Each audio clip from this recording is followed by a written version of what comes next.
Sometimes I feel like a monster. I feel like a monster. I. Anyway, all right. So Everyone thinks because you're a zombie, you don't know good coffee. Well, they're wrong. There's only one brew that gets my seal of approval.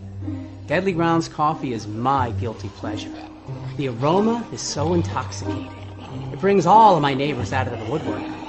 Deadly Grounds coffee. Coffee to die for and zombie approved. It's good to get a little deadly. Use the front door! Oh, they're so disgusting.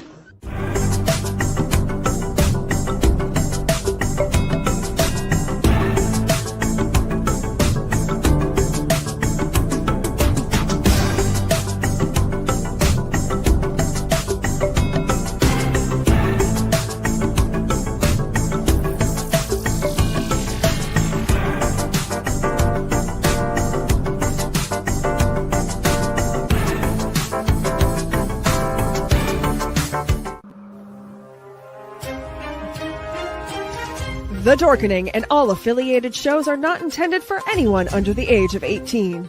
The following may contain discussions or scenes that have adult situations, graphic violence, nudity, strong sexual content, and graphic language. This show is intended for mature audiences only. Viewer discretion is advised.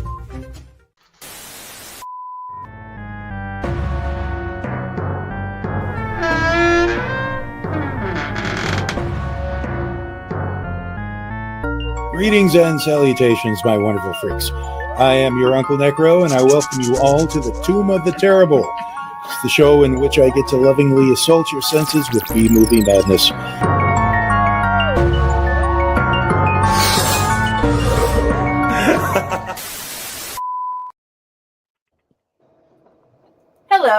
Hello, my lovelies, and welcome back to another episode of Uncle Necro's Tomb of the Terrible. I am your stand-in but never replacement Friday, and we are here with Chaos, Del, Tom Dog, Raz, and Ron. Welcome back, everybody. Hey, everybody. On this episode, we got to watch Monster in the Closet. It goes in the same vein as Robert the Tire, where it's a movie that isn't supposed to make sense, but it was kind of fun to watch. Yeah. inexplicable. Very unexplained. If you watch the movie, you'll get that. Mm-hmm. Yeah.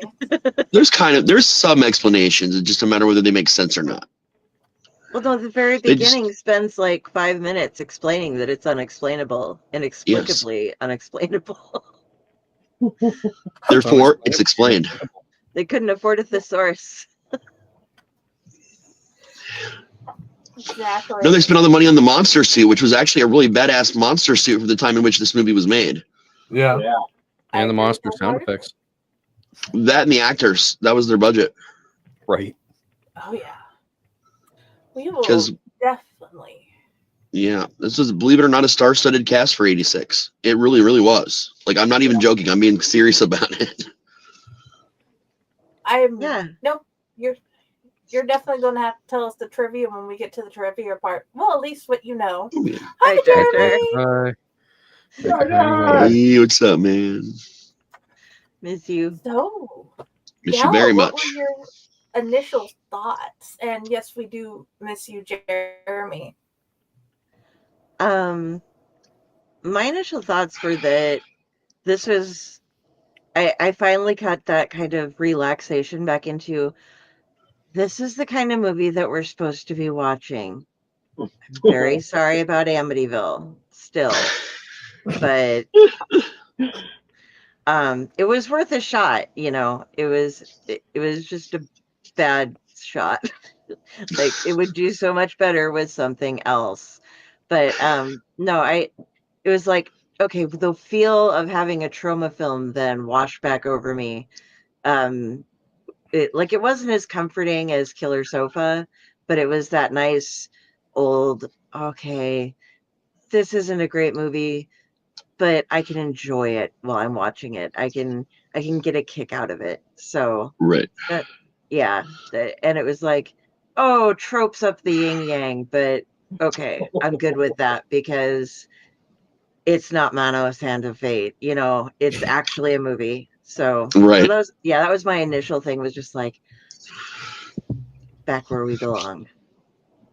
Exactly. Tom Dog, Yeah. what were your initial thoughts? Saw it for the first time today, and I thought, hey, it's a I'm a sucker for Troma films. I love them. Of course, my favorite being the Toxie films. Yes. And those always hold a special place in my heart. And I also the Troma. I think it was a Troma film. It was Cannibal the Musical. Yes. Yeah. It was, which we also did. Yeah. And Orgasmo, I think, was another Troma film. And yes. So yeah, I love those. I love those kind of films. And this is I think it's in the list of my favorite Troma film. Okay, cool. Ron, what were your initial thoughts?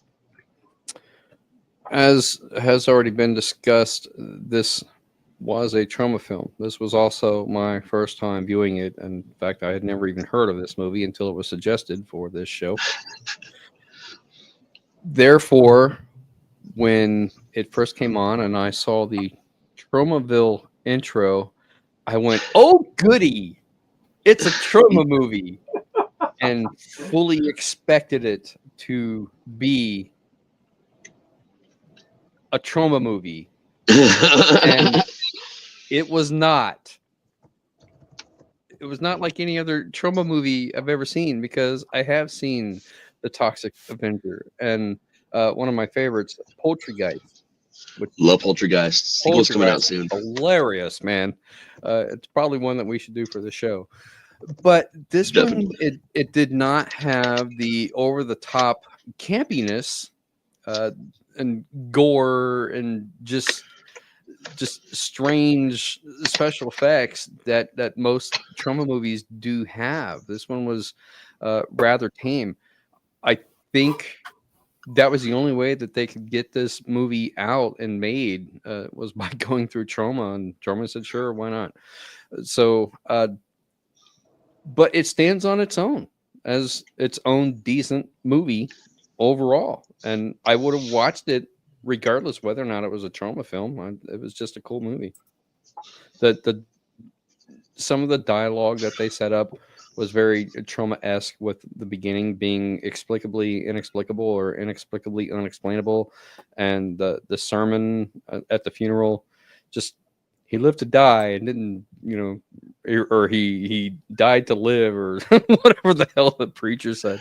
But just stuff like that, I love that kind of stuff. That's just great writing. Oh yeah.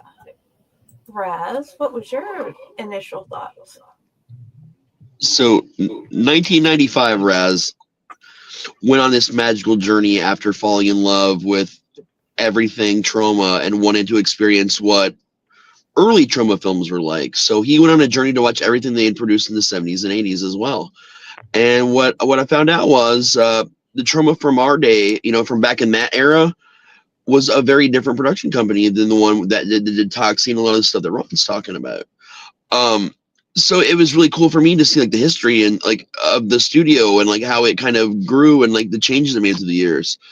Current Raz watching this movie again. This is only like I think the 5th time I've seen this movie. It was just all smiles. Me remembering so many like fun facts about the company and like life the first time I watched this, who my friends were. We watched it at a sleepover the first time ever. This is just one of those movies to me that just reminds me of how much I love B cinema and why I love B cinema. You don't have to have a great script. You don't have to have a great anything. You can just tell a fun fucking story and enjoy a movie without thinking about it. Just enjoy it. It's not the best one they ever did. It's not the worst one they ever did, but it's there. And it also inspired I want to say it was around 2007, Raz, to do a short film called The Monster in the Closet. That was heavily inspired by both this and Little Monsters, in which I had the 80s Hairspray up new with the horns and everything. There's pictures of it probably on my Facebook, I think, somewhere. I don't know. I haven't seen them in years, but I think they're still there. But yeah, just really fun, weird projects that I would do based on Troma shit, and that was one of them. So I thoroughly enjoyed this one. It's a lot of fun. A lot of actors that I recognized even as a child. A lot of actors I even more recognize now. That is awesome. What about you? I really enjoyed this movie. It was my first time watching it, which kind of surprised me because it looks like a movie that I would have just randomly just stumbled across. But I liked the list of actors that they had in this movie. It was kind of interesting to see certain ones as young as they were.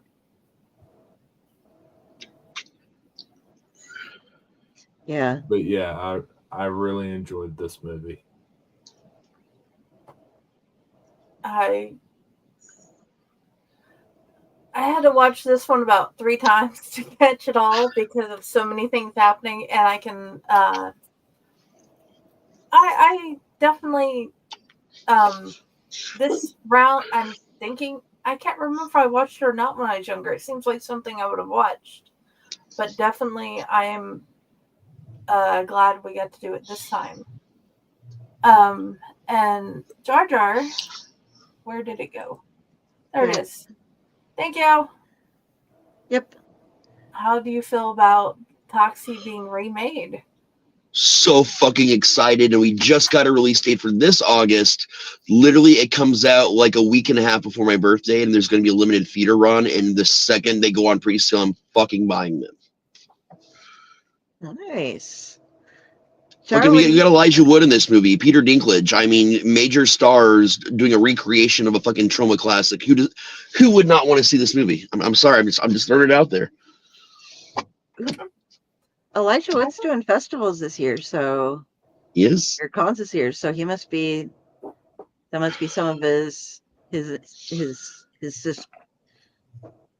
Man, wouldn't it be great if we could all get together in one spot at one time to watch this movie as a group? It would be awesome. Don't think I can afford to get to Ohio though to watch a movie. That would be I know I definitely cannot make it to Ohio.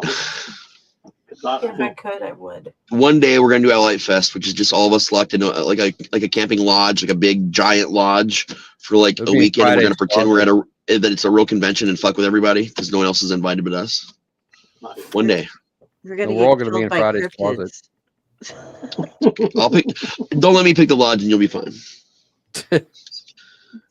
What happened? Oh no, they follow Raz. Shit. Yeah, that's gonna happen. Raz would choose Camp Crystal Lake. Dude. Yeah, that's not far. Hey, I'd feel at home there. Crystal Lake is only about 25 minutes from where I am right now. What is it, about an hour from us?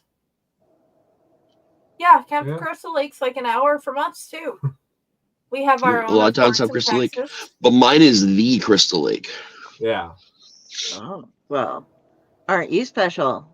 I am. The actual bar Pat and Martha's from the movie still exists over there and it is still open. That's cool. It's just a little neighborhood bar. A question I forgot to ask at the beginning of the show because I'm still bumpily trying to figure it out. Show of hands, this being your first time watching it. Some of us answered that already. Yeah. Yes, it's just we didn't do the show of hand thing earlier. There was no official count. So as usual, I'm the only one that's seen this before. Okay. That's okay. Raz is a very wonderful type of special that we enjoy daily and we're grateful for.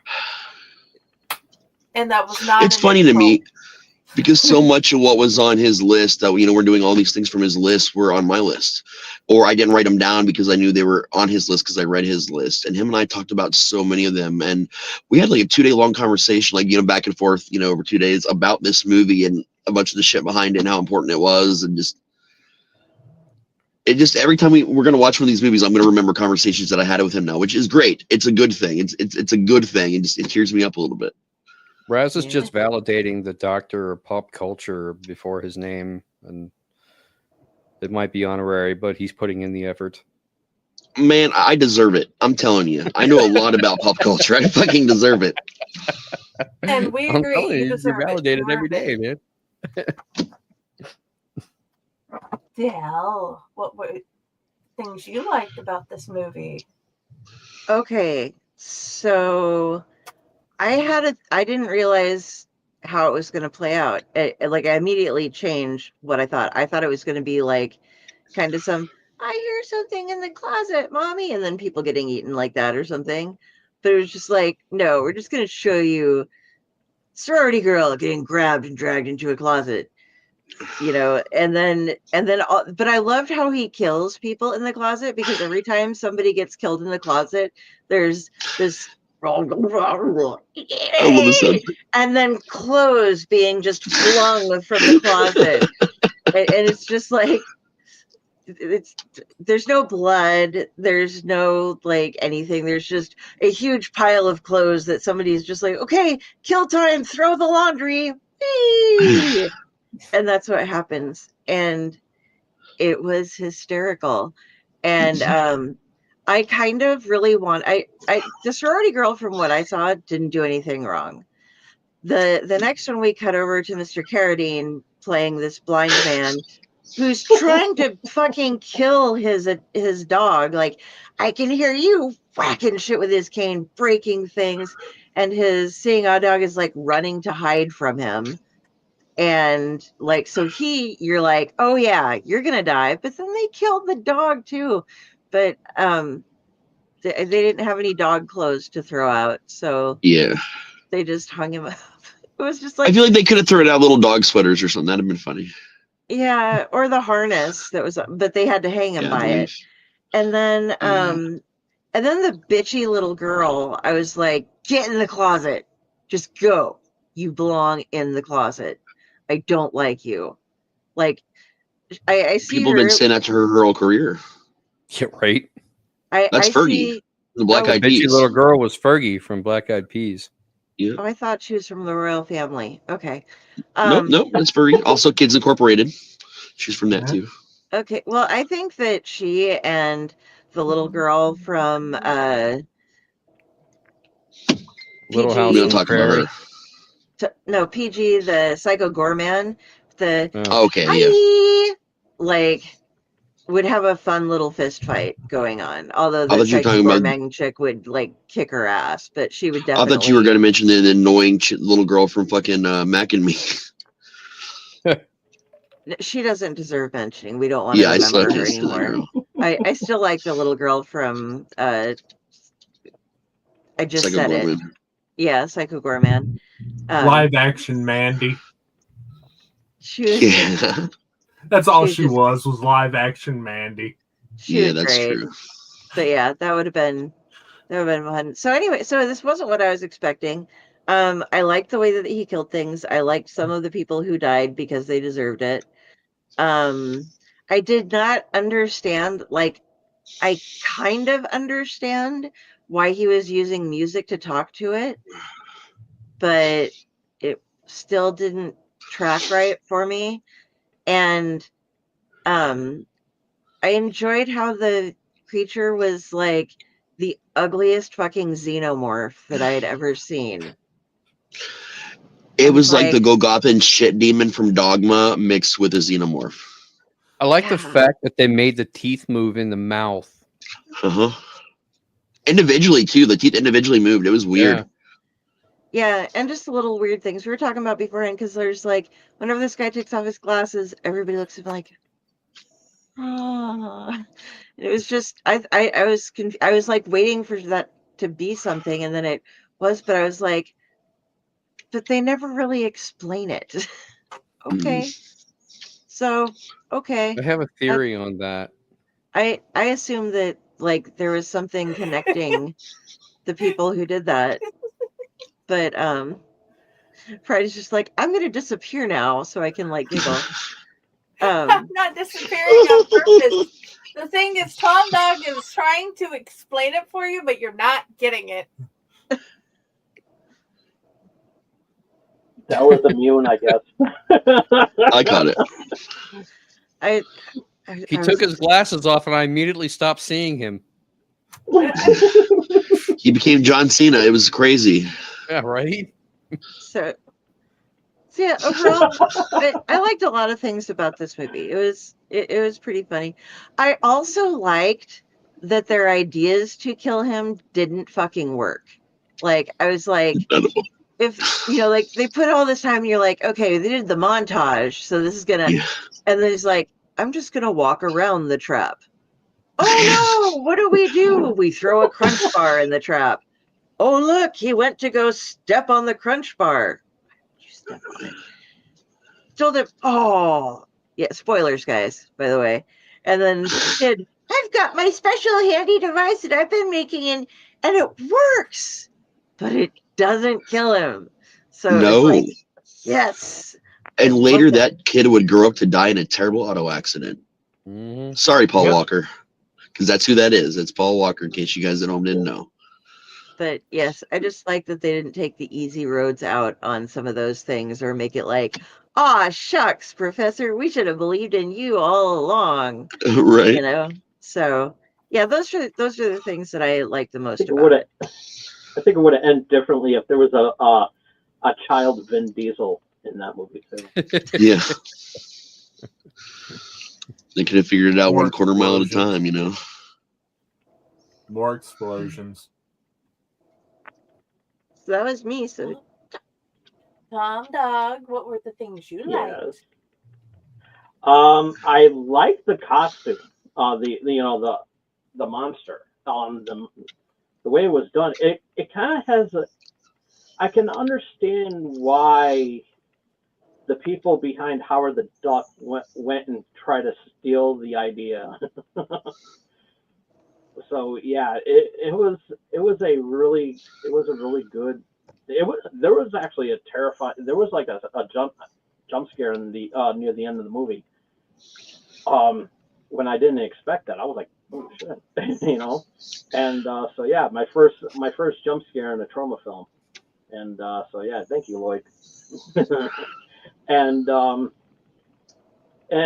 the guy with the glasses, and then with when he's taking them off, yes, that is a true thing, because I did it several times when I was doing it on my show, when I was doing my show on cable access, and I had the numbers, not just ratings, but phone numbers, and yeah.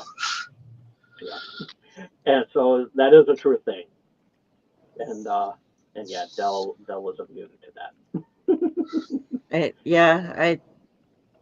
Last night we learned all about how he's a sex symbol in Waterbury. Mm. Yes, I am. I'm gonna get some pictures of them. I have to check it out as soon as the camera comes off. So, and but yeah, it was a the acting was tolerable in the for being a Troma film, so I expect that kind of humor. Being that they were very common, the Troma films were very common in the mid to late 80s and 90s. So yeah, this was a real treat for me, and I literally had nothing to complain about. But there will be something to. Oh my God, Jesus Christ! That monster just came out of nowhere. And that's what comes out of his mouth. Sorry, I was just like, you were talking about it, and I hadn't grabbed pictures of it because I couldn't screen grab anything. One other thing I liked about the movie is that since this movie is rated PG, at the time there were. Nudity was tolerable in a PG film, and there was a nip slip in the shower scene. So yeah, that was a great shower scene. It was fantastic. Yes, it was. Ron, what were the things you liked? There were several things that I liked about this movie. The least of which is the writing. I just thought it was very clever. I like the fact that nothing is really explained, because sometimes things in life just happen that you don't really have an explanation for. You just got to go with it and hope that you survive the best that you can. I mean, look at practically every zombie movie that's ever been made. When the outbreak first starts, nobody knows why. All you know is that this is happening, and you have to do the best you can to survive. And that's essentially the same premise as this. You've got this creature that cannot be destroyed, and you have no information about it, where it came from, why it's here, what its goals are, what it is trying to do. All you can do is stay away from closets and hope that it doesn't get you. I mean, the solution is pretty simple. Just stay away from closets. Really, when you think about it, that's pretty much it. But so I like the fact that nothing was really explained, but they did it in a comedic way that just keeps moving the story along. I like the narration at the beginning of the movie with the whole inexplicably unexplained, and how it sets it up like this movie makes no sense, and it's up to you to decide what it's about. That's clever. That's clever writing. And then again, they give the payoff when the preacher is doing the eulogy, using much the same kind of language, and the girl's just standing there like, I don't know, like how long is it gonna go on? So there's just a bunch of callbacks and stuff like that. The main character, he's a mild-mannered reporter that looks very much like Clark Kent, and his name is Richard Clark. But why they didn't make any Dick Clark jokes, I have no idea. They should have. They could have done a subtle one, but and they could have alluded to Superman in some ways, since he was a mild-mannered reporter who very much looked like Clark Kent. And every time he would take his glasses off, people would get dumbstruck, especially the girl, when she kept looking at him, like she would completely blank out for a minute. And I felt like that was his superpower, and he didn't even realize that he had it, because it even worked on the creature itself. This reminds me to a callback of Superman 2, where Clark wants to tell Lois that he's Superman, and he takes his glasses off and, basically just hypnotizes her into forgetting that he's Superman. It's the same kind of deal. So I feel like it was a callback to Superman, which was, I think, probably out around the same time as this movie, since this was early 80s. It came out after, too. Yeah, it had to, in order for that to be a callback. Also, Henry Gibson's character playing Addlebrain Professor and playing the notes on the xylophone being a callback to Close Encounters of the Third Kind, which was also around this same time. And it's 5 notes in the pentatonic scale, but the melody within Close Encounters of the Third Kind is static. There's no change in rhythm, and all of the notes are the same, whole notes. But this one, the rhythm changes, but it's the same notes in a different order. It's still the same melody. It's just the notes are in a different order. Yep. So, yes. What is the pentatonic scale for those of us who are not musicians?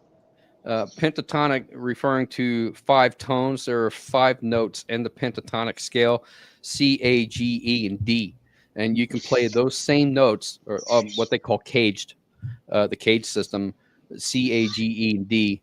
You can play those same notes anywhere on the fretboard and still have the pentatonic scale. And it's also used, it was highly used back in the 60s and 70s, because they believed that the universal language to contact extraterrestrial life was through music. And it was the scale that they chose, and which is why they also use it in Close Encounters.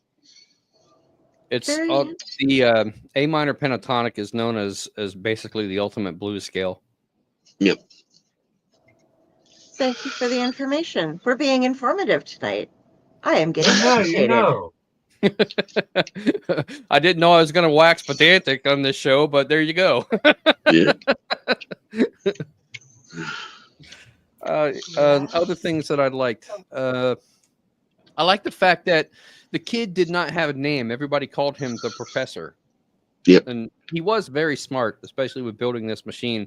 But it kind of annoyed me. Well, I guess I should save that for the things that I didn't like. It kind of annoyed me that you've always got to have the one naysayer that says it's not going to work. And that naysayer was his mother, who was also a professor and should have been encouraging him and supporting him. But that's neither here nor there, and should have been saved for the things I didn't like about it. I did like the creature, and I would have liked. Well, no, I guess I'll save that for the next section. But I mean, yeah, there was a lot that I liked about it, but now I'm getting off topic. So, all right, Raz, your turn. I mean, you said a lot of what I love. The connections to, the obvious connection to Superman. There is a trope based on that. It's called Clark Kent syndrome. They use it in a lot of movies, but yet the female version of the trope is called glasses and ponytail. Mm-hmm. Where the ugly girl just, takes out her ponytail, takes her glasses off, and suddenly she's the most gorgeous girl like in the movie, kind of thing. But yeah, it's weird though that they don't even get a name for their trope. It's just glasses and ponytail. There with glasses and a ponytail. Right. Close Encounters is one of my favorite movies from back in the day. Hers. Right. Sorry, Raz. You're good. Close Encounters of the Third Kind is one of my favorite movies of all time. So, like, even in '95, watching this for the first time, I knew exactly what they were doing. It was fucking immediately obvious. Like, oh, okay, yeah, that's a blatant ripoff. They don't know if this creature came from space, another dimension, wherever it came from, but they're going to use, okay, cool, let's do that. Again, all the stars in this movie, from Paul Walker to Fergie. I knew Fergie because she did the voice of Sally for a little while for Snoopy. For the Peanuts, and then she was in a show I loved as a kid called Kids Incorporated. Fucking loved that show as a kid. I knew her from that already, so I was really excited to see her for that brief moment. I saw other people I knew in there, people from the original Addams Family, like side characters, not main characters. I saw people from Green Acres, Gunsmoke, like all kinds of stuff that I grew up, watching in reruns with my parents. And Gibson, we were talking about him earlier. He's the main bad guy in one of my favorite movies from my childhood, The Burbs, with Tom Hanks and the Coreys.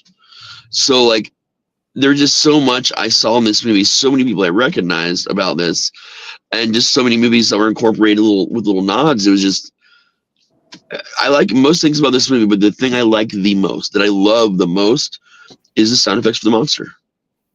I fucking love it. It cracks me up so hard. Yeah, that was pretty good. I will agree with you there. Because it's even when he's just moving, when he's not eating, he's still doing it. It's all the time. I had some good ADP on that. That's it for me on this one. Well, a lot of what I liked about this movie, everybody else has covered, but one thing I loved about this movie that nobody covered yet is kind of a spoiler for the end. They talk about how we need to destroy all closets, and then it goes to a montage of people just ripping their closets out the wall. One dude with a flamethrower burning his house to the ground. Got samurai sitting there hacking at a fucking door. The samurai killed me, dude. Yeah. That was hilarious. They needed to see. This is where Eminem got his inspiration. Yeah. Oh shit. Just that montage of everybody just ripping out their closet. Not one of them was a carpenter. Yeah.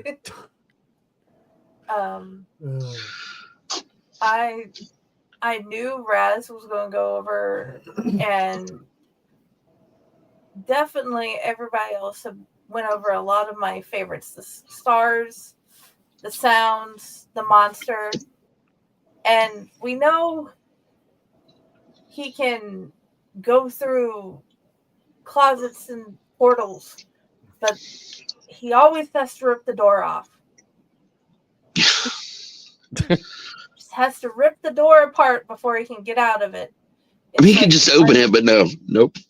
Not his style. Well, that's getting Only into if the whole it's not a Monsters Inc. thing where they have the closet doors on the conveyor belt and put it down, and then the monsters come out of your closet in Monsters Inc. It's essentially going into the monsters world. So No, I know. I feel like in this case, like this monster had deals with local hardware stores to get people to replace their closet doors.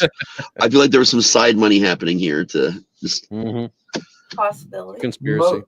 Most of the doors that were destroyed weren't even closet doors. They were like front doors, pantries, doors leaving a bedroom.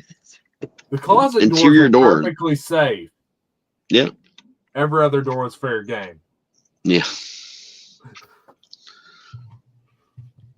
It did show how weak closet doors are. You know, they don't. You don't. Interior doors are very weak in houses. Yeah. Except for mine. This one, they gave us one that's like sturdy. It's got metal in it. This is weird. That's because they cut down exterior doors and used an interior because you can save money sometimes if you find used doors. I have a question. What if your closet doors are sliders and they don't have a locking mechanism? We should have asked the samurai that. Yeah, that's the style of doors he had. He just sliced them up. An answer for that, Ron. If you have that kind of a closet, you'd be me, and you wouldn't be able to close that closet because going the entire closet about 5 feet deep and then extending about 3 feet from the front of the doors is full of books and comic books that have not been properly put away yet because they're all still in the boxes and things that I got them in through the mail or bags from the stores. I mean, I have slider doors on my closet, so they don't lock. And I have so much shit in my closet that I took the doors off. I mean, they're not even on the closets anymore. So I can imagine the monster trying to come through my closet, but like, fuck, man, what's with all this shit? Like, I can't even get through here. I couldn't apparate into this thing because it's full. What's wrong with you? Here's a thought. At what point does a closet stop being a closet? When the doors are off. Now it's just an alcove. You have to take the shit out it's of a the breakfast closet. nook. Right. Well, ours is a studio. Ours is the swamp. It's our favorite studio. It's not a closet anymore, I guess. Yep. Yeah, but we also You rebranded the closet. Yep. On that note, Del, what were things you disliked about this movie? Okay, they killed the dog right off the bat. Yeah. Fortunately, it wasn't a bloody kill, you know, but I was just like, you don't kill the dog.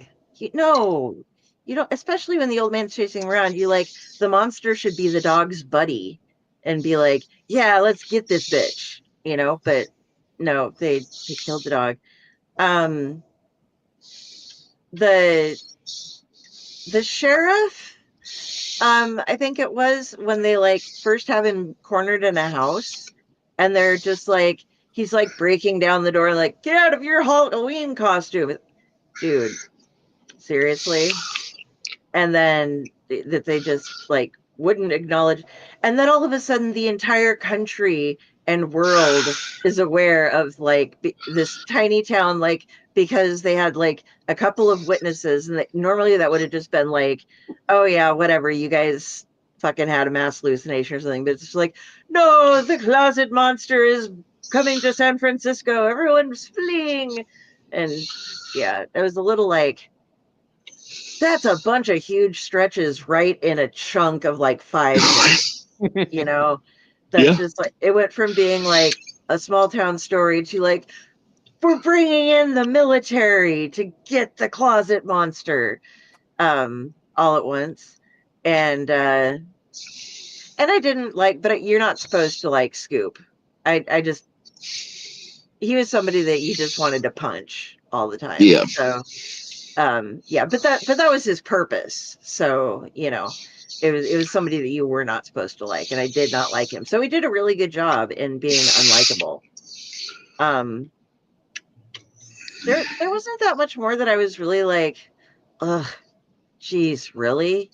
So yeah, so I'll say, that those were my biggest dislikes. I don't want to like overdo the dislike. Again, I know Ron has a bunch of things to say, and I'm sure the things that I'm skipping he will cover. So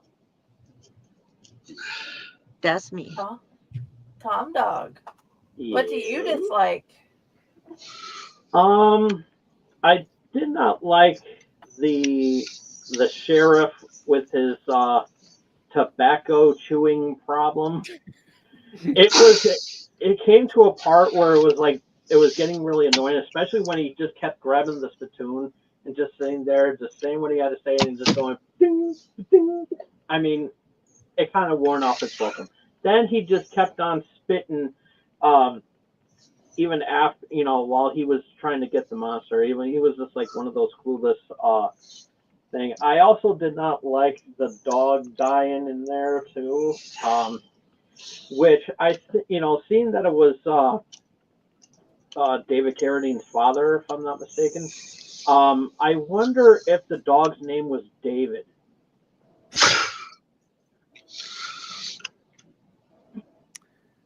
They would have died the same way. Let's not go there.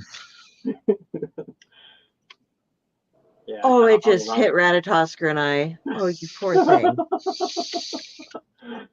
Yes, you get more. And I guess that was too soon, I guess.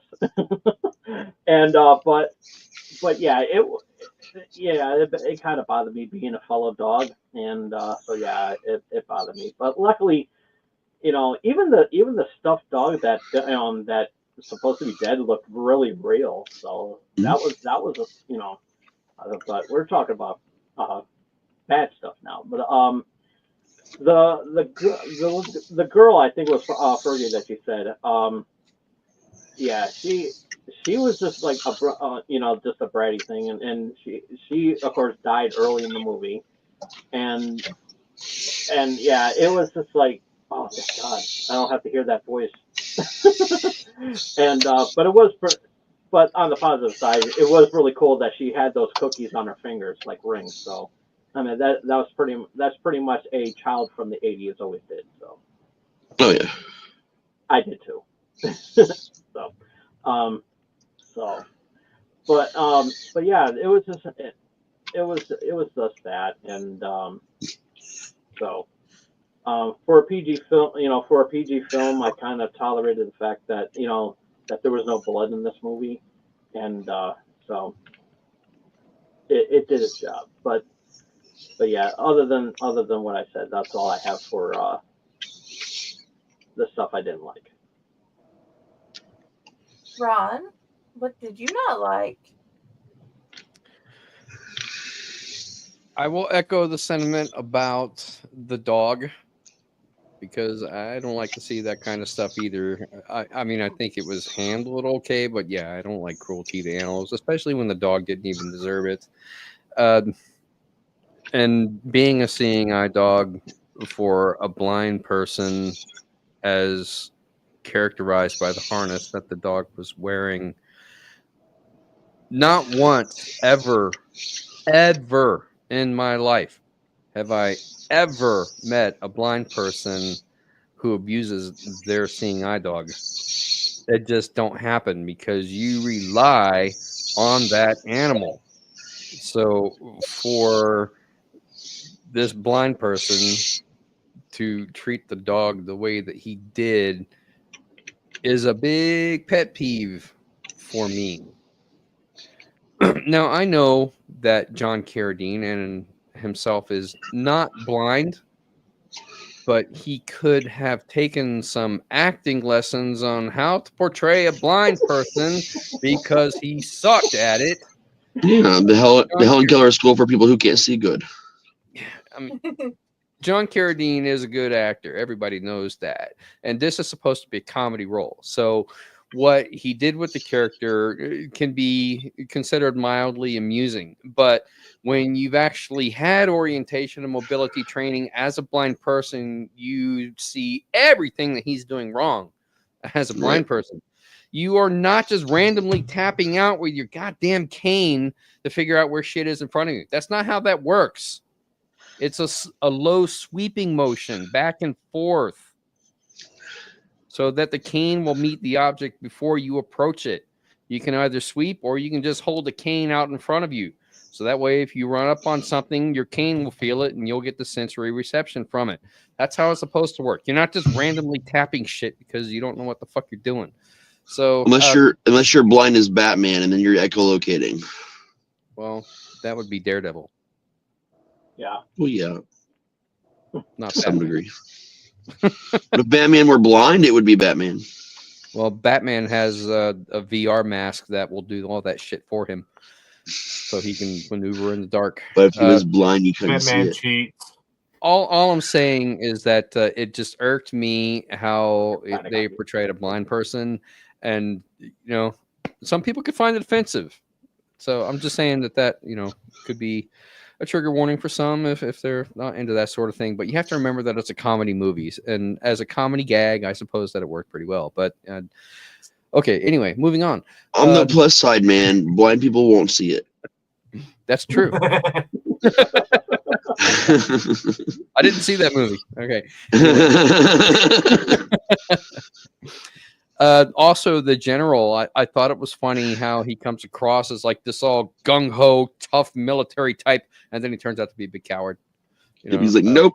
He runs away when he realizes that you can't defeat the creature, so every man for himself, and okay, I'm out of here. Peace. Yep. And then he's gone. I'm like, oh, really? He braves Sir Robin. Really? You're going to... I mean, come on, man. And it's kind of dumb, but okay, whatever. But I mean, what are you going to do? I did not like the fact that Scoop did not get his comeuppance. He's a dick throughout the entire movie, but he survives. And I literally thought that his character was a dick just so you would hate him so much you would get that sense of relief or gratification when the monster finally got him, and it never happened. I was like, oh, really? Come on, man. There needs to be some justice for Richard by having Scoop get eaten by the monster. That would have been just fucking great, but it didn't happen. So I was very disappointed with that, but whatever, I didn't write the movie. Also, I didn't care much for the ending. I thought that the ending was kind of lazy writing. Like, they couldn't think of a better way to end it. All right, we found one closet.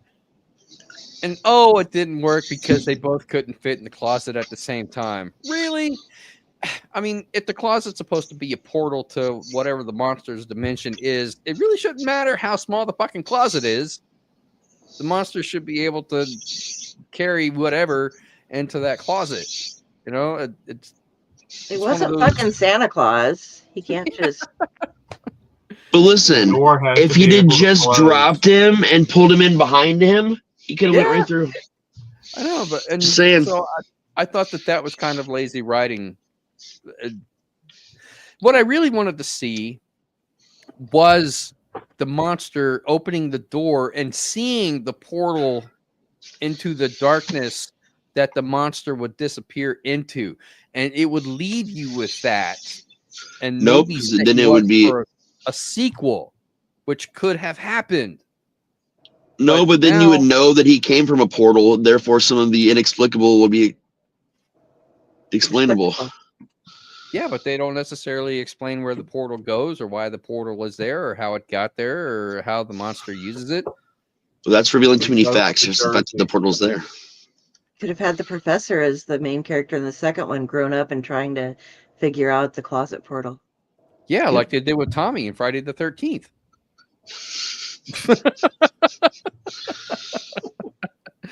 I just thought that it would have added a different dimension to the movie if they had done something with the closet portal and left that as maybe a teaser for a sequel to come, but they didn't do that. And they're like, oh, well, here is Richard Clark on the steps of whatever the national building, and yay, he survived. Who cares? I don't know. Whatever. Yeah. I just thought it was kind of lazy writing at the ending that they could have handled better. Yeah. But it wasn't a bad ending. I just thought it could have been better. Anyway, I'm gonna shut up now.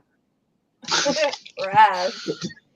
Honestly, my two things were mostly the dog and the ending. Like you said, I mean, I will say with Scoop not dying, he was supposed to go through like a character progression. Like he goes through all this. He's the one that gets abducted. He knows he's going to die, but throughout this, the monster ends up kind of almost saving him from itself because it wouldn't go through the portal because he couldn't fit.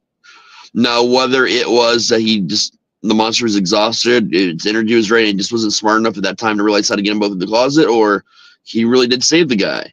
He thought the monster saved him and made it a point to let everybody know in the end, which is something the early film Scoop probably would not have done. That's not Scoop. So- That's the main character, Richard. Scoop was the blonde guy. That Oh, picked you're on him. right. You're right. You're right. You're right. I got my characters confused there for a minute. Scratch all that. Scratch that. Sorry, I'm Don't so scratch exhausted it, today. keep it. Just insert Richard for Yeah. Scoop. Yeah. But it just felt lazy. He just walks until he dies. Yeah. That was it. After all that, Yep. nothing devised by man can kill him. But apparently exercise could. So what it comes down to is the monster died of dehydration from all the time it spent in the sun. Yep. Pretty much. And zapping out all its electrolytes. They could have made this a perfect time for a Gatorade commercial. It could have. Right? It could have. But yeah, that was it for me. Just the dog, and kind of had just, like I said, the ending was lazy. It's like, fuck, we just did this. We just built this movie. In the first 5 minutes, you found out that everybody in the neighborhood is completely okay with monsters existing.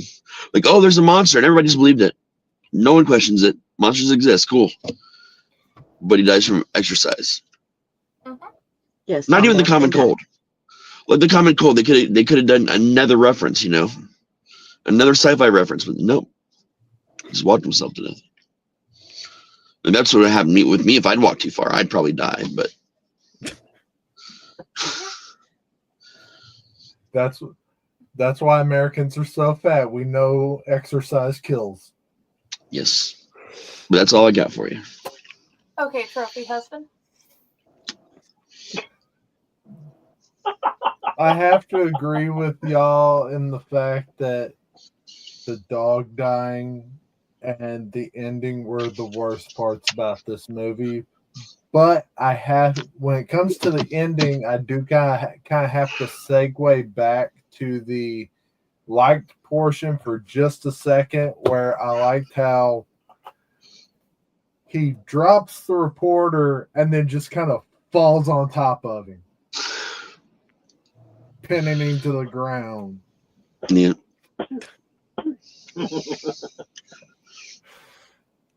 Just the monster just drops him and then just. He's got You're no just energy trying to get anymore. something before it died. I know, right? Monsters need love too. And Tusker's like, I do that every Friday night. Yeah. Isn't that why we have the Monster I Love anthology by Fractured Mind Publishing?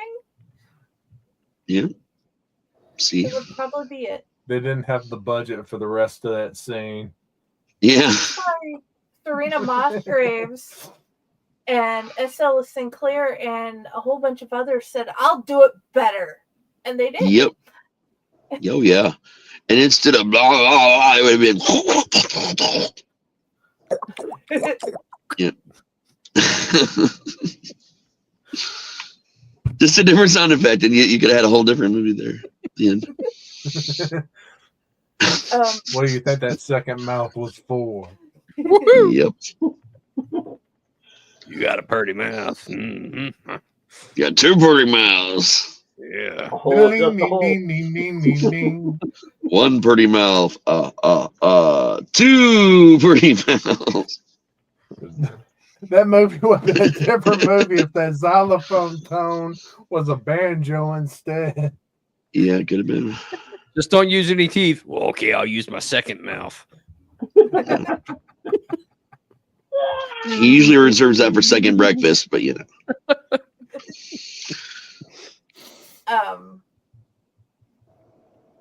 with the type of movie it was, I think the only thing I generally disliked was the dog thing, and the rest of it was just sort of okay, as it goes. I signed up for this and it's happening. Yeah. Right. Okay, let's roll that beautiful Faye footage, and then we'll come back and we'll do reviews and trivia, and let Raz have the complete floor to do the whole everything. And we've talked about a lot of it already. Okay. I Well, I have a little bit left. Anything. A little bit. Okay.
Greetings and shabibans. We are the Retro Reductibus Cephala Podcast, a long-form bi-weekly show that celebrates all the things that made growing up awesome. Yeah, that sounds good, but I don't know what all those words mean. I think what Parasite Steve's trying to say is that on Retro Reductibus, we explore a range of retro goodness, from toys, video games, and movies, to cartoons, and even snacks and school lunches. Oh. And we do it all with a positive spin, a slew of killer guests, and some very adult language. And you know what else is cool? No. This crazy show is part of the Door King Podcast Network with new episodes every Tentacle Tuesday. What's that? And if waiting 2 weeks for a new episode gives you a sad, know that we drop bonus episodes all the time, like the off-format Crow's Nest and an interview series we call The Brig.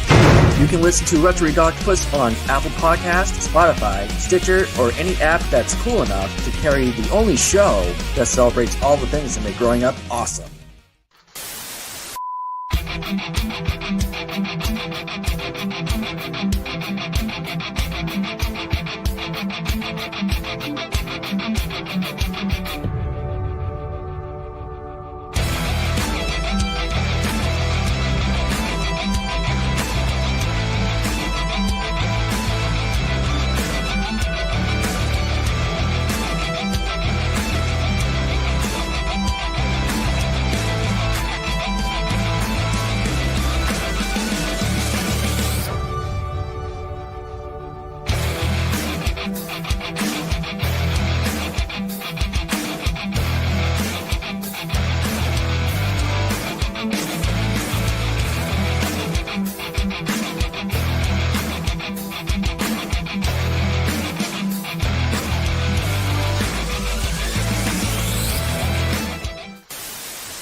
Hello, my lovelies, and we're back.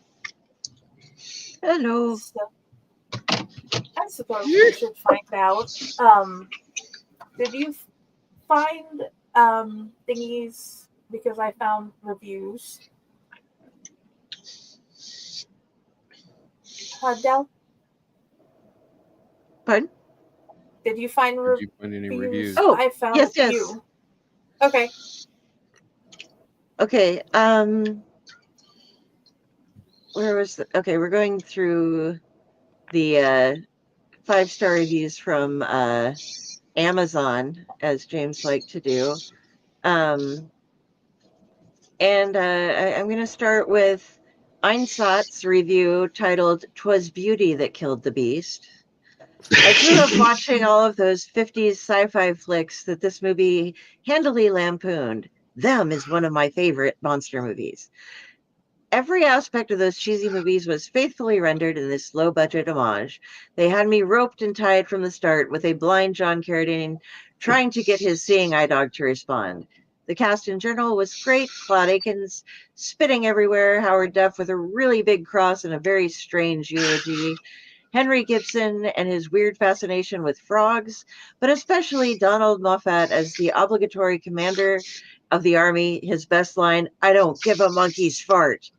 I loved this movie. There wasn't a false note, start to finish. I couldn't stop smiling. It reinforced all the reasons I loved and still love those crazy monster movies from the 50s. As for someone not familiar with movies like Tarantula, The Deadly Mantis, or Monster on the Campus, I don't know how you respond to a movie like this. Love them or hate them, they are what they are, and if you get them, you'll get this. Oh, come on. It was funny. We have all those movies he listed. Yeah. They're great fucking movies. One of M. Myers would like to say, beware, this movie will make you want to watch more crappy movies.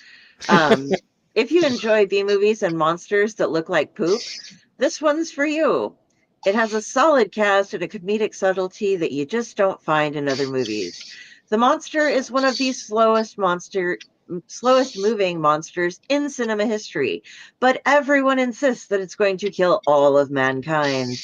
There are many scenes which will leave you with a smile and a deep appreciation for the effort it took to create this piece of crap. The xylophone scene is classic. If you're looking for gore, look elsewhere. But if you like cheesy 80s monster movies, you won't be disappointed. If you mix a case of beer, a few friends, and hard rock zombies, you will have the recipe for one mighty glorious evening. Amazon customer gave it 5 stars and said, "Best movie ever." And that might have been a little bit of a reach. I wouldn't go that far. They wouldn't admit their name, so Yeah. you know. True. And then this one is slightly long, but it will be the last one I'm reading. Robert I. Hedges has, "Quick, grab the xylophone and the kazoo." This rare film, made with lots of personal sacrifice from the cast and crew, is well worth the effort to seek out. Monster in the Closet is a satire of formulaic monster movies and is done with great wit and charm on a low budget. The story concerns a mysterious set of serial murders in which all victims are killed in their closets. Early victims include the horror movie institution John Carradine, this time as a cranky blind man who gets eaten. A spittoon-toting sheriff, Claude Akins, tries to defeat the monster while ignoring scientific counsel from scientists Denise Dubary and Henry Gibson. Gibson is particularly entertaining as a half-baked, forgetful professor who thinks he can communicate with the creature via a xylophone. He can, as it turns out. Not that it does him any good. And is forever prattling on about a frog he once found. The male lead is Donald Grant, who does a great job as the naive, pretty boy reporter sent to cover the story as harassment by veteran reporter Scoop, played by Frank Ashmore. I have never been as pleased in a movie as when Grant stands up to Ashmore. In the end, when the creature finally does show up, it is a gross-looking kind of excrement monster with a second subhead and a spoof of Alien, which actually can be communicated with. In the end, not only does Gibson get to chat with the creature via xylophone, but Grant gets to chat via kazoo as well. The army seems powerless to do anything. A romance subplot flourishes, and we get what would seem to be the climatic scene of the film. There's a great twist in the last 15 minutes, which I did not see coming, and probably most other people won't either. Suffice it to say, it is silly, involves a lot of property mutilation that I would probably not want to explain to my homeowners policy issuer. Love, self-sacrifice, sort of, and hope springing eternal, and ultimately a lot of expensive remodeling. This film is a great, cheesy, fun movie to watch, best with friends, and I highly recommend it. Troma distributes it, but did not produce it, so it is not typical Troma fare. It is not particularly violent, except the scenes of the violent closet disruption from some army efforts at the grade school, or gory. Well, okay, the monster mouth is pretty nasty. Has little objectionable except one fairly gratuitous scene of Stella Stevens in an excellent Psycho parody, and is just plain fun. Watch a great low-budget movie and see why B movies can be so much fun. Grab Monster in the Closet today. You know, I have curious. When Henry Gibson, the doctor, figures out the pitch, the tones that the monster is communicating with and then replicates it on the xylophone, we have absolutely no idea what that means. Nope. I mean, it could be an order for the monster to kill everyone, or that he's hungry and that he needs to eat. He just keeps repeating it over and over and over again. Come to find out, the message was actually, "I have to pee. I have to pee."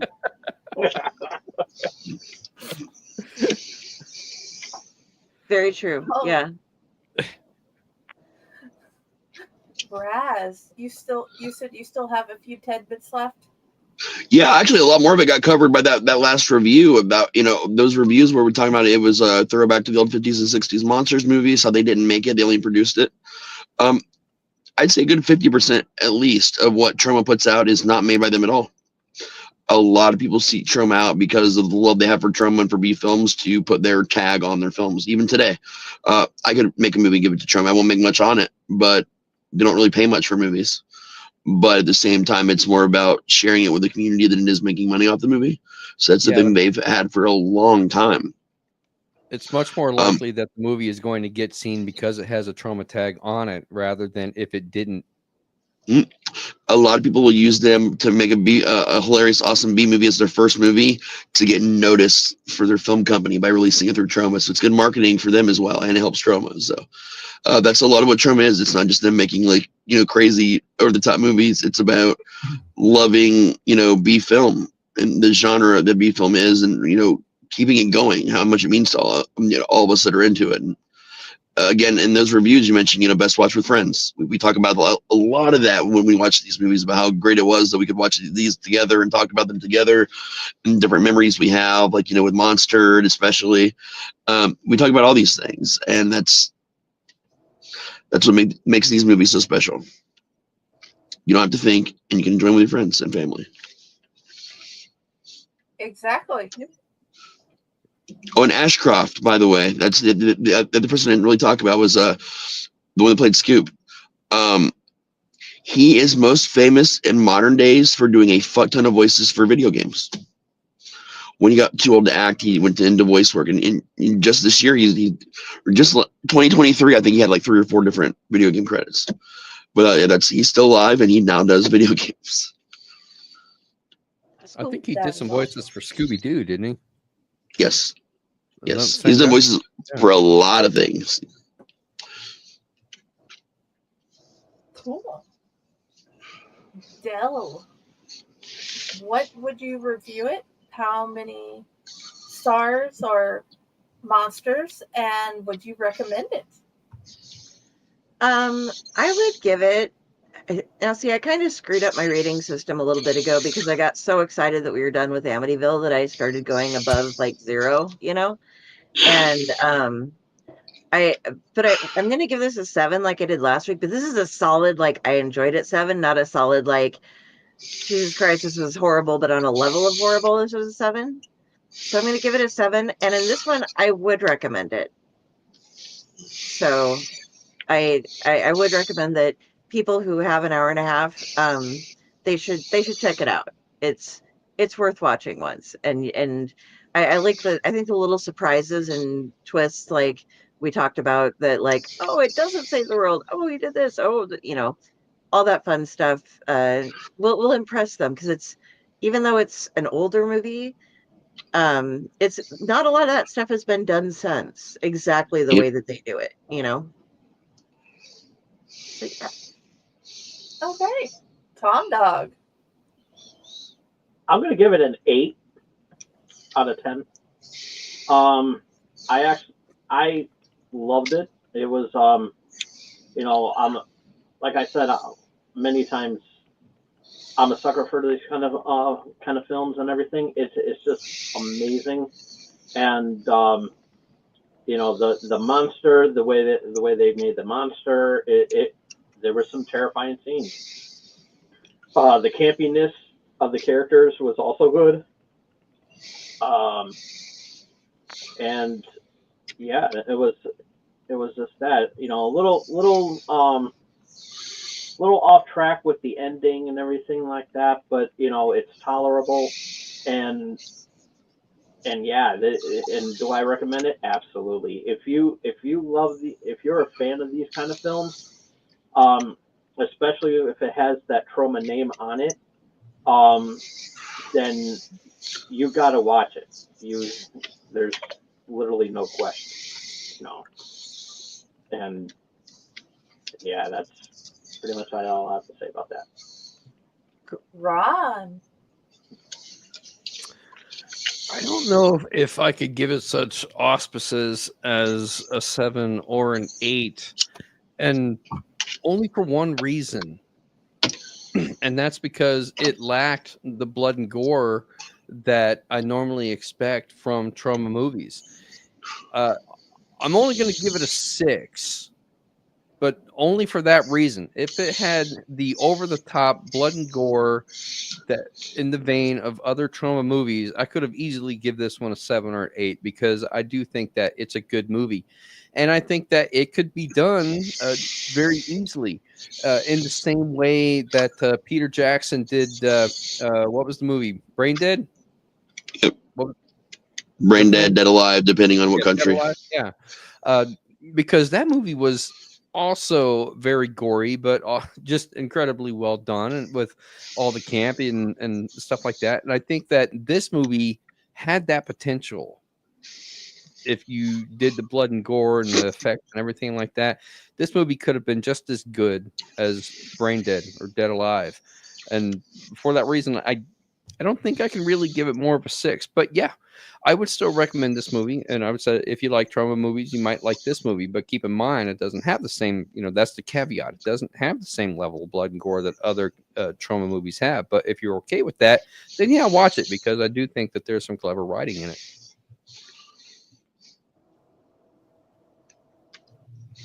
I'm gonna give it 7 out of 10 surprise corns.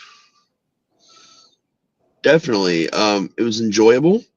It was a lot of fun. I do think well-placed gore and more, comedic gore would have risen the score for me. I definitely recognize it. I definitely really enjoyed it, and it's something I would recommend to people. Okay. Trophy husband. Trophy husband. It's on his shirt. It was on purpose too. Oh, I didn't see that part. Yeah, they had it at Walmart 1 year for Father's Day, and I'm like, yeah, that fits. That's hilarious. I have to go with probably the 7. And then it was a really enjoyable movie, especially if like that one guy said in his 5-star review, if you've seen like the older movies like Tarantula, Killer Mantis, if you've enjoyed movies like that, this movie might be right up your alley. And yeah, I would recommend it. Okay. I also would recommend it to those who like fun horror movies. I love that it was in vein of Robert, where it's like, we made a movie. It's not supposed to fully make sense, but it's a fun movie. So I would give it a 7, and I would definitely recommend it. I have shared it with multiple people, and I will, other than in like the normal Tomb of the Terrible, I've like, watch this with me, period. So yeah. My next goal is to get Martha to watch it. Hell yeah. Cool. But okay. Did anybody have anything else they wanted to add about the movie? Not really. Okay. Not that we didn't already cover. My Right. bedroom looks as though the closet monster killed multiple people with laundry, because you can't see the I know floor. But I'm like, just like, I need to wash some stuff. Yes. So there's like books and clothes and books and clothes. Books and Yeah, get clothes it. and books and clothes and books and clothes And and he- books and clothes. Lift the shirt, find 4 books. Lift the 4 books, find 5 shirts. Yeah. All right, are we ready to spin the wheel? Yes, if you're ready. Go, I Wheel just of wanted to make Immorality. sure. All right. Wrong Teach thing. us the lesson that we should learn. Full screen. Okay. Never trust an Amityville movie. That is the lesson. Yeah, right. Okay, are we ready? You are. All right. One that 3, Tom Dog picked. 2, 1. Bing. Whee! Come on, Amityville. Come on, Amityville. It's on a line. Don't break Hotel out the newspaper. Dunsmuir. Oh, Dunsmuir. Okay. This is one I let's actually find- haven't seen Huh. for a change. I don't think most of us have, being that it came out in 2002. 2022. Yeah. Yeah, 2022. This must be Yeah, I one haven't of seen this one. the ones that he was like, oh, this was shitty and I just saw it. I must inflict it upon them. Yes. I'm down. We love our Uncle Necro, and that's what he does to us, or did to us. But he's left Right, us the a long age-old list. question. The age-old question: to be or not to be? I'm working on it because it doesn't say. Okay. It's on Tubi. It is? Yes. Okay. Yeah. Well, if you Okay. would like to be an audience participant for next week's discussion, check out Hotel Dunsmuir, which is apparently bad on Tubi.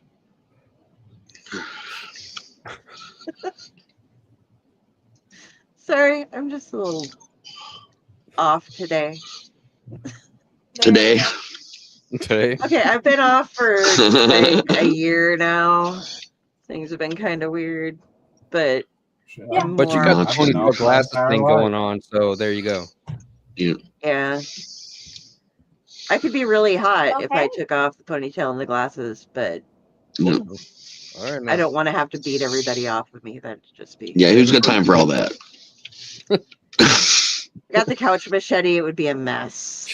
Yeah, I know. Apartment already. That itself. And I'm added to the distraction. There you go. Wow. On that note, Della, where would you like people to find you? You can find me at Carrie Kari Sanders Sanders over on Facebook. If you see this crow, my that God. is me judging you. All of my links for everything else that I'm involved in are there for my authors page, for Owlite, for Splash Pages, which this week we are doing a Wednesday show rather than a Tuesday show to accommodate our guest, Colin Bunn, who is going to be awesome. And we have a guest host that's going to be joining us. Well, we have 2 guest hosts, but one of them happens to be in this podcast right now. So Wow. Colin is great. If you want to read something quick, well, there's some, I can't remember what the movie was, what the comic book we read last time was, but it was a movie monster thing. But all of his stuff, Harrow County, he's got a great grasp on horror and like the Southern Gothic feel going for him. Bone Parish is something that we're reading for him, and it's like Louisiana drug dealers, but mixed with voodoo and shit. So, Yeah. and he also has some prose coming out, and will be coming onto this show, well, onto this network, on an episode of The Clutch sometime in the future to discuss his prose work and his RPGs that he makes. Yep. So, yeah, throwing that out there, and that's all about me. So, Yeah. You can find me on YouTube at TomRK69. That's where I got all my shows there. Home of Channel X every Thursday night. And every Friday, I am now doing the original Wrestling Prime on Friday, and Saturday is the Wrestling Prime Elite, the new show spinoff of Wrestling Prime. And I'm going to be in the process of working on a new product review. I already got one up already, but I didn't make what was my favorite Pringle. So I have to go back and do that. And then the next product review I'm doing is the Post Malone Oreo cookies. And so be on the lookout for that. And don't forget the launch of your new company. What happened? Don't forget about the launch of your new company. Launch of my new company. Oh, I haven't. Yeah, Tom Dongs. Oh, yeah. Sex toy company. We talked about it last night in depth. Yes. Drink Pet Cell. Coming soon. I want one. First cusser right there, man. There you go. Or there, I guess. Wave it around at Hell's Dungeon. What they're sending you. Yeah. And there's always, you're going to see a lot of that tomfoolery, and there's only way to find that, and that is by face hugging that subscribe button.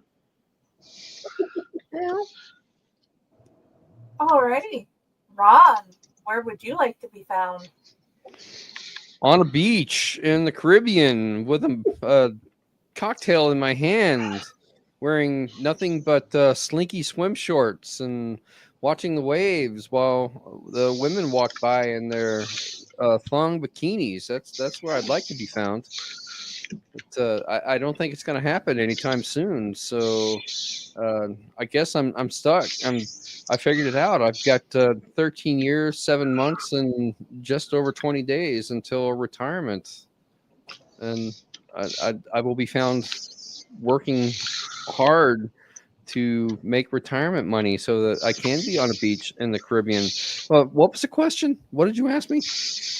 Where do you want people to find you on social media? Oh, okay. I totally lost what I was going to say because I just thinking about Tom's dongs. I completely forgot what I was going to say. You get excited. Tom took his glasses off, and I was lost, and I was lost in his eyes. And just I blanked. But no, seriously.